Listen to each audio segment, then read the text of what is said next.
Jangan lupa like, komen, dan subscribe channel YouTube TVRI Bengkulu, serta nyalakan notifikasinya.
Oke, baik. Terima kasih Berendo Band karena sudah membuka perjumpaan kita pada hari ini.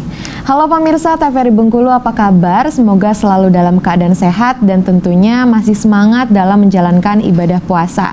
Senang sekali rasanya saya Helda Amelia kembali menjumpai Anda di Berendo. Nah pemirsa, hari ini kita akan membahas mengenai menjaga kesehatan mulut di bulan puasa. Tentunya bersama narasumber kita pada hari ini ada Dr. Gigi Nadia Purwanti. Halo dokter. Halo.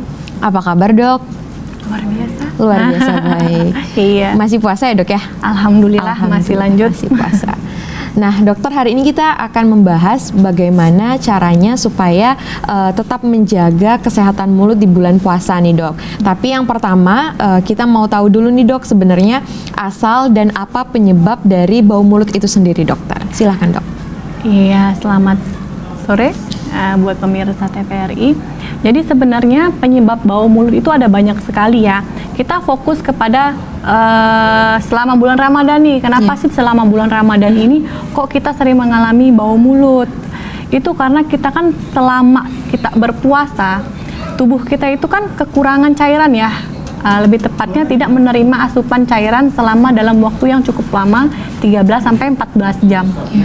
Dimana jika kita itu mengalami kekurangan asupan air putih atau air mineral, mulut kita itu akan mengalami kering, sering ya kita mengalami mulut kering. Kemudian kalau misalnya mulut kita kering, biasanya mudah sariawan, bibir pecah-pecah, kemudian identik dengan bau mulut karena nggak ada yang membasahi, nggak ada yang membilas gitu ya.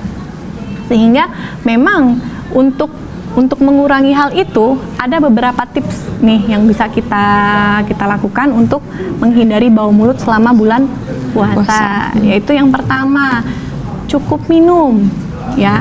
Kita kan direkomendasikan untuk minum air putih itu 8 gelas sehari atau 2 sampai 3 liter sehari. Dimana itu kita bisa cicil tuh saat kita berbuka, kita makan malam, sebelum tidur maupun saat kita sahur. Kemudian yang kedua, kita harus menyikat gigi dengan baik dan benar. Kadang-kadang menyikat gigi saja itu tidaklah cukup. Kita bilang, saya rajin kok sikat gigi dok, 2-3 kali sehari, kok masih berlubang, kok masih bau, kok masih karang gigi gitu ya. Dalam tahap menyikat gigi itu ada tekniknya. Yang pertama, durasi menyikat gigi itu harus agak lama loh, sekitar lebih kurang itu ya, sekitar 2 menit. Kadang-kadang kan kita menyikat gigi itu cuma beberapa detik, 2 menit durasi mandinya, bukan durasi menyikat giginya ya. Durasi menyikat gigi itu idealnya adalah 2 menit. Kemudian yang kedua, flossing atau membersihkan sela-sela gigi menggunakan dental floss. Udah tahu belum? Rata-rata nih mayoritas nih belum ada yang menerapkannya. Dimana kalau kita nih kadang-kadang kan kondisi gigi tiap orang tuh beda-beda ya. Ada yang rapi, ada yang crowding, ada yang maju, ada yang mundur gitu, ada yang maju mundur. Itu dibersihkan dengan cara flossing atau benang gigi. Jadi benang gigi kita masukin ke sela-sela gigi kita setelah kita menyikat gigi. Gunanya adalah apa? Gunanya adalah double cleansing. Jadi dibersihkan 2 kali. Jangan muka aja yang double cleansing, giginya juga double cleansing ya. Yang terakhir itu yang sering sekali kita lupa itu adalah menyikat lidah. Ya kan, lidah kita itu kan terdiri dari papila-papila seperti rambut-rambut ya. Dia itu bisa menyebabkan makanan tersangkut di sela-sela. Kadang-kadang kita lihat ada yang lidahnya warnanya kuning, ada yang putih, ada yang kecoklatan ya. Karena sebenarnya lidah yang sehat itu berwarna merah muda, sama dengan warna jaringan sekitar rongga mulut. Jadi kalau misalnya lidahnya putih, artinya lidahnya tidak ikut disikat. Udah kita minum air putih cukup, menyikat gigi, kemudian jangan lupa makan yang seimbang, nutrisi seimbang, sayur, buah, jangan ditinggalin. Jangan cuman kita makan yang manis-manis nih, tapi kita lupa nih makan sayur, makan buah, karena sebenarnya itu mengandung nutrisi yang baik bagi rongga mulut, bagi kesehatan pun, kemudian juga dia sebagai self cleansing yang baik bagi permukaan gigi, dimana kalau habis makan manis ada buah yang serat-serat lewat gigi ya, jadi kan bersih gitu. Yang ketiga, yang keempat nih, mengurangi kebiasaan seperti merokok, itu dikurangi dulu karena juga dapat menyebabkan bau mulut dan keseimbangan pH rongga mulut yang terganggu. Yang kemudian yang keberapa tuh? Kelima ya? Kelima dok. Kelima, hindarin dulu makanan-makanan yang menyebabkan bau mulut. Misal seperti kita sahur menggunakan jengkol nih, menggunakan petai, itu kan menyebabkan bau mulut ya. Sehingga nanti pada saat siang hari, hawanya itu luar biasa gitu ya. Jangan sampai mengganggu orang lain yang berpuasa. Yang terakhir nih, jangan lupa check up ke dokter gigi untuk melihat kondisi rongga mulutnya. Apakah memang bau mulut itu disebabkan oleh karang gigi kah? Yang perlu dibersihkan, kemudian apakah ada gigi berlubang yang perlu ditambal. Takutnya nanti saat kita berpuasa tiba-tiba kita sakit gigi. Bisa batal puasa juga dok gara-gara sakit. Iya, bisa membatalkan puasa kita. Jadi tetap diperiksa ya, diperiksain walaupun kita nggak ada keluhan. Kadang-kadang kita tidak sadar bahwasanya mulut kita itu ternyata banyak masalah. Itu penjelasan dari dokter Nadia nih. Dokter, tadi kan kita juga menyinggung masalah double cleansing dan lain-lain. Nih kalau misalkan kumur-kumur menggunakan bahan-bahan kimia seperti kalau kita nyebutin merek nggak mungkin nih gitu ya. Kumur-kumur itu obat kumur maksudnya. Itu bermanfaat atau bisa membunuh bakteri baik yang ada di dalam mulut dok? Sebenarnya untuk berkumur itu sebenarnya tidak dianjurkan untuk setiap hari, di mana dia dapat membunuh flora normal di dalam rongga mulut, di mana di dalam rongga mulut kita ini kan ada bakteri baik juga, tidak cuma bakteri jahat, dia ada bakteri baik, ada enzim-enzim baik di dalam rongga mulut. Kalau kita sebenarnya menyikat giginya dengan baik dan benar, tadi saya jelaskan, kita udah sikat lidah, kita udah flossing, udah sikat gigi dengan baik dan benar, kita nggak perlu lagi namanya obat kumur. Betul.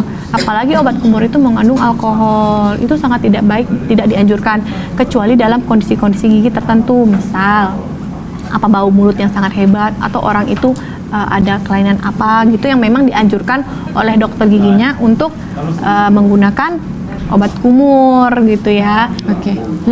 Oke, dokter, sebelum kita lanjutkan, kita mau lanjut panggil narasumber yang kedua nih, dokter. Iya. Lanjut ada Dokter Lisda Naomi. Silahkan, dokter. Halo. Halo, dokter. Hai. Apa kabar, dok? Sehat. Sehat. Alhamdulillah ya, dokter ya. Nah, Dokter Lisda, jadi hari ini kita masih membahas mengenai bagaimana menjaga kesehatan mulut di pada bulan puasa nih, dok. Karena Iya. kita lagi puasa nih, dok. Iya. Nah, ya. Selanjutnya tadi Dokter Nadia masih membahas mengenai kumur-kumur ya tadi, dok ya, Iya. obat kumur. Boleh dilanjutkan, dok? Jadi obat kumur itu hanya digunakan pada kondisi-kondisi tertentu, tidak boleh setiap hari ya. Jadi kalau misalnya kita sugestinya mengikat mau kumur-kumur aja nih biar seger aja nih kumur-kumur gitu. Nah, itu tidak dianjurkan karena dapat membunuh flora norma dalam rongga mulut. Lebih dianjurkan lagi menyikat gigi ya.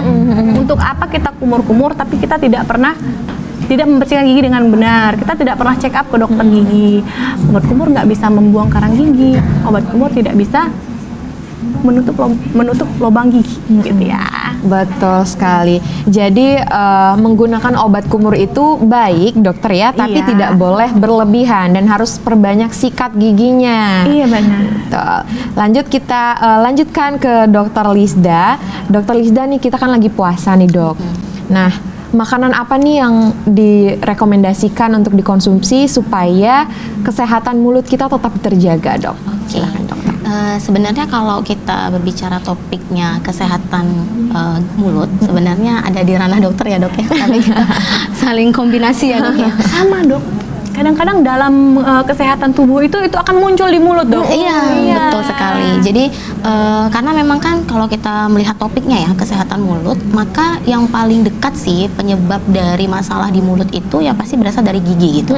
Karena itu yang ada di dalam rongga mulut gitu ya, yang paling pertama gitu. Meskipun nanti bakal ada kerongkongan, tenggorokan dan lain sebagainya gitu.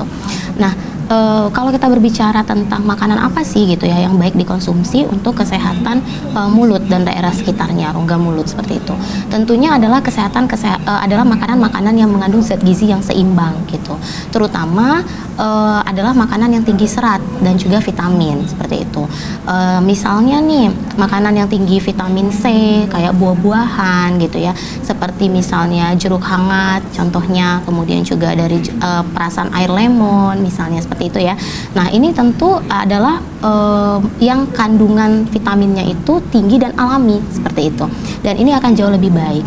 Contohnya saja misalnya penyakit pada rongga mulut ya di luar gigi, misalnya kasusnya adalah sariawan, paling gampang. Betul. Nah, ini juga sebenarnya merupakan salah satu penyakit yang bisa menyebabkan masalah seperti bau mulut gitu. Nah, sariawan ini sebenarnya salah satu terapinya itu adalah dengan konsumsi vitamin C seperti itu. Dan yang dianjurkan dan tentu yang terbaik adalah yang alami, yang bisa kita dapatkan dari mana? Sayur-sayuran, buah-buahan seperti lemon, jeruk gitu ya, atau buah-buahan yang lain yang semua rata-rata itu mengandung kaya akan vitamin seperti itu. Oke, baik Dokter Lisda. Selanjutnya nanti kita akan lanjutkan lagi nih, dok ya. Tapi setelah jeda pariwara berikut ini, jangan kemana-mana, tetap di Berendo.